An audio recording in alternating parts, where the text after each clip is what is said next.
सत श्री अकाल दोस्तों, प्यार भरी फतेह कबूल करो। एक बार फिर तो तुहाडा साडे चैनल में स्वागत है। तुसीं जुड़ गए तीर्थ वर्णन नाल।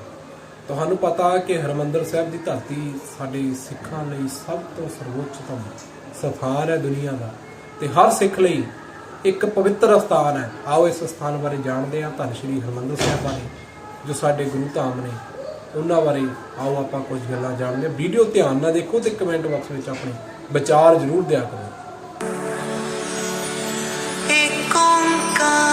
एक ऐसा गुरुद्वारा जिसे 15वीं सदी में गुरु अर्जुन देव जी ने बनाया था और जिसकी पहली नींव एक मुस्लिम व्यक्ति ने रखी थी।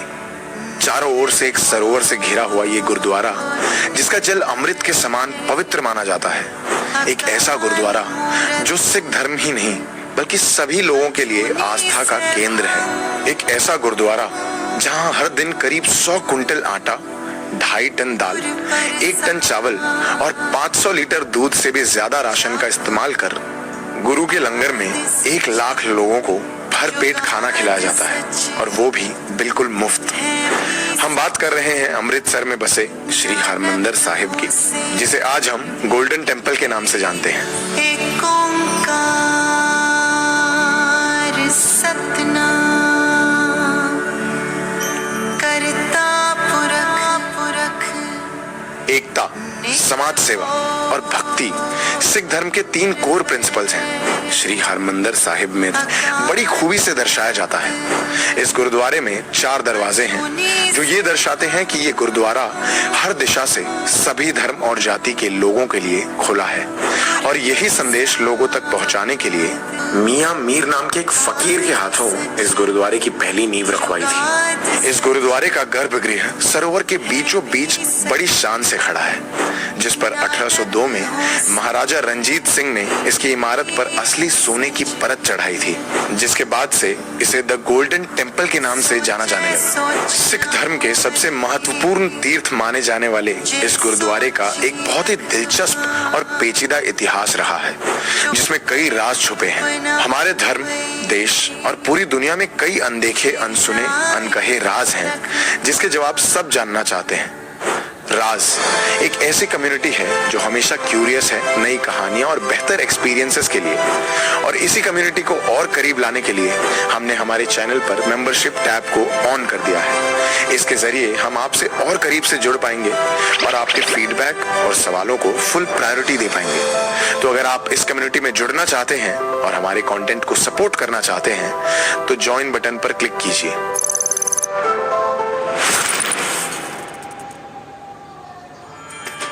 एक कहानी के अनुसार पंजाब के एक राजा ने अपनी बेटी की शादी एक बहुत ही गरीब आदमी से कराई थी, जो कुष्ठ रोग से पीड़ित था और भीख मांगकर अपना गुजारा करता था। इसके बावजूद राजकुमारी ने हंसकर अपने पति को स्वीकार किया। उसने अपने पिता से कोई भी धन नहीं लिया और वो अपने पति के साथ मिलकर उसकी ही तरह रहने लगी। उसका मानना था कि भगवान किसी सूरत में उनकी मदद जरूर करेंगे। वो और उसका पति दान मांगते मांगते यहाँ से वहाँ भटकते रहते। ऐसे ही एक दिन भटकते भटकते वो सुल्तान विंड गांव पहुंचे, जहाँ उन्हें एक सरोवर दिखा। राजकुमारी के पति ने नहाने के लिए उस सरोवर में डुबकी लगाई, और उसके बाद कुछ ऐसा हुआ जिसे देखकर वो चौंक गया। जल से बाहर निकलते ही वो पूरी तरह ठीक हो गया था। उसके शरीर से कुष्ठ रोग पूरी तरह गायब हो गया। कहते हैं ये वही सरोवर था जिसके बीचों बीच श्री हरमंदर साहिब का गुरुद्वारा स्थापित किया गया, और तभी से माना जाता है कि सरोवर के जल से कोई भी शारीरिक और मानसिक बीमारी ठीक हो सकती है। 1577 में गुरु रामदास जी ने इस गुरुद्वारे में लंगर की शुरुआत की थी, जिसमें हर धर्म और जाति के लोग एक साथ बैठकर खाना खा सके, और आज भी इस परंपरा को पूरी श्रद्धा के साथ निभाया जाता है। यहाँ दुनिया का सबसे बड़ा कम्युनिटी किचन है, जहाँ हर रोज 1 लाख लोगों का खाना बनता है। यहाँ का गुरु रामदास लंगर हॉल 50,000 स्क्वायर फीट बड़ा है, जिसमें एक समय पर 5,000 लोग एक साथ बैठकर खाना खा सकते हैं। गुरु का लंगर 24 घंटे खुला रहता है। यहाँ सफाई करना, खाना बनाना, बर्तन धोना, ये सारे काम करने वाले सेवक वॉलंटियर्स होते हैं। ऐसा माना जाता है कि एक बार यहाँ सेवा करने वाला इंसान जिंदगी भर का पुण्य कमाकर अपने साथ ले जाता है। अगर तुम एक सच्चे गुरु हो तो अपना ग्रंथ खुद बनाओ। कहते हैं जब ये कहकर गुरु गोविंद जी की शक्ति पर सवाल उठाए गए थे, तब उन्होंने पूरा आदि ग्रंथ जुबानी तौर पर सुनाया था। आदि ग्रंथ, या जिसे आज गुरु ग्रंथ साहिब कहा जाता है, सिख धर्म का एक पवित्र ग्रंथ है। कहा जाता है कि गुरु गोविंद सिंह जी ने जब अपना शरीर त्याग दिया तो उन्होंने अपनी आत्मा को गुरु ग्रंथ साहिब में स्थापित कर दिया था। इसीलिए आज भी भक्त इस ग्रंथ को अपने गुरु का रूप मानकर उसकी पूजा करते हैं। लेकिन आज गोल्डन टेम्पल में रखे हुए गुरु ग्रंथ साहिब पर एक गोली का निशान है, जो इतिहास के एक दर्दनाक हिस्से की याद दिलाता है। 1984, जब यहाँ आतंकी डर फैला हुआ था, एक खतरनाक अटैक हुआ जिसने गोल्डन टेम्पल और यहाँ रखे गुरु ग्रंथ साहिब जी को जख्मी कर दिया था। 1984 इंडिया, दंगे, बॉम्ब ब्लास्ट, प्रोटेस्ट जैसे कई खतरे देश पर मंडरा रहे थे। खालिस्तानी मूवमेंट अपने जोरों शोरों पर था और कुछ सिख अपने लिए एक अलग देश की मांग कर रहे थे। देश के अलग अलग गुरुद्वारों के बाहर खालिस्तानी झंडे लहराए जा रहे थे, नारे लगाए जा रहे थे और इस आंदोलन को खत्म करने के लिए भारत सरकार अपनी पूरी ताकत लगा रही थी। तब इंडियन आर्मी ने ऑपरेशन ब्लू स्टार को अंजाम दिया। हाथों में बंदूक लिए भारतीय सैनिक गोल्डन टेम्पल के अंदर घुसे। उन्होंने चारों तरफ से गुरुद्वारे को घेर लिया था, पर जैसे ही आर्मी ने कदम बढ़ाए, जर्नैल सिंह और उसके साथी सावधान हो गए और एक भीषण जंग छिड़ गई। दोनों तरफ से बंदूक और बारूद से हमले किए जा रहे थे। ये भव्य गुरुद्वारा, जो शांति और एकता का प्रतीक माना जाता था, अब एक लड़ाई के मैदान में बदल गया था।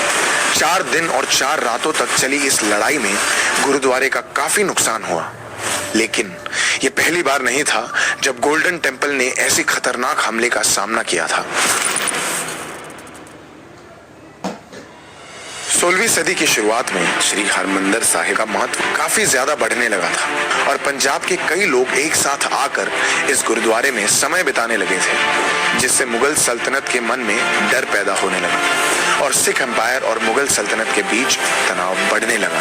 इसी बीच जब मुगल बादशाह जहांगीर के बेटे खुसरो ने मुगल सल्तनत के खिलाफ बगावत की, उन्हें सजा दिलाने और पंजाब के लोगों का हौसला तोड़ने के इरादे से 1606 CE में जहांगीर ने गुरु अर्जुन को बंदी बना लिया। जहांगीर के कैद में उन्हें तपते हुए तवे पर बिठाकर उनके शरीर पर रेत डाली जाती, उनके हाथ और पैर बांधकर उन पर कोड़े चलाए जाते। कुछ इस तरह पूरे 5 दिनों तक उन पर अत्याचार करने के बाद उन्हें नदी में फेंक दिया गया, जिसके बाद वो कभी किसी को नजर नहीं आए। मुगल श्री हरमंदिर साहिब को अपने कब्जे में लेने की कोशिश करने लगे।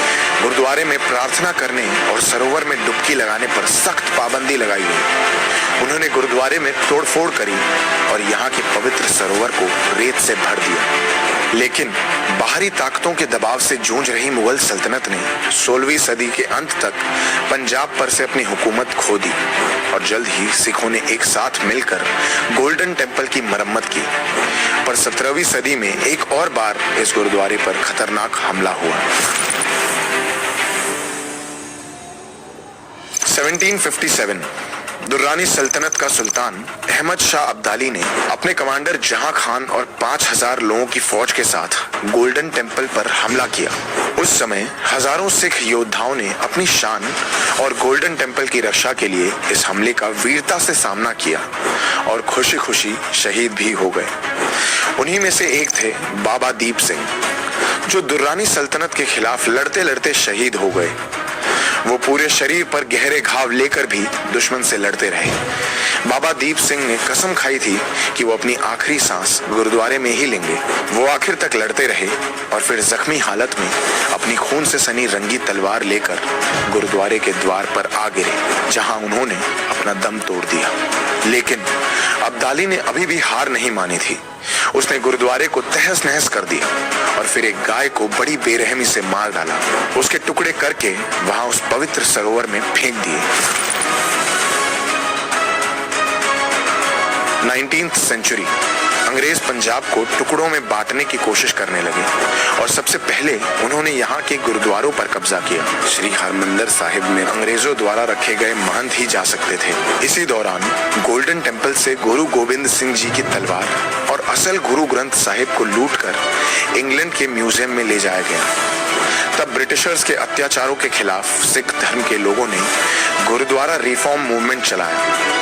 5 सालों तक एक लंबा संघर्ष चला और आखिरकार ब्रिटिशर्स की हार हुई। श्री हरमंदिर साहिब में अंग्रेजों की हुकूमत से आजाद हो गया। हर दिन लाखों की संख्या में लोग गोल्डन टेम्पल में आशीर्वाद लेने आते हैं। कई बार जख्मी होने के बाद भी खड़े होने वाले इस गुरुद्वारे को अपने आप में त्याग और आजादी का प्रतीक माना जाता है। आपके इस पर क्या थॉट्स हैं, हमें कमेंट्स में जरूर बताएं। अगर इसी ਧੰਨ ਸ੍ਰੀ ਹਰਿਮੰਦਰ ਸਾਹਿਬ ਬਾਰੇ ਜਾਣਕਾਰੀ, ਕਿੰਨੇ ਹਮਲੇ ਹੋਏ, ਕਿੰਨੀ ਵਾਰ ਹਮਲੇ ਹੋਏ, ਸਾਰੀ ਜਾਣਕਾਰੀ। ਅਗਰ ਵੀਡੀਓ ਵਧੀਆ ਲੱਗਦੀ ਹੈ ਤਾਂ ਲਾਈਕ ਸ਼ੇਅਰ ਕਮੈਂਟ ਜ਼ਰੂਰ ਕਰਿਓ, ਵਿਚਾਰ ਜ਼ਰੂਰ ਦਿਓ। ਸਤਿ ਸ਼੍ਰੀ ਅਕਾਲ।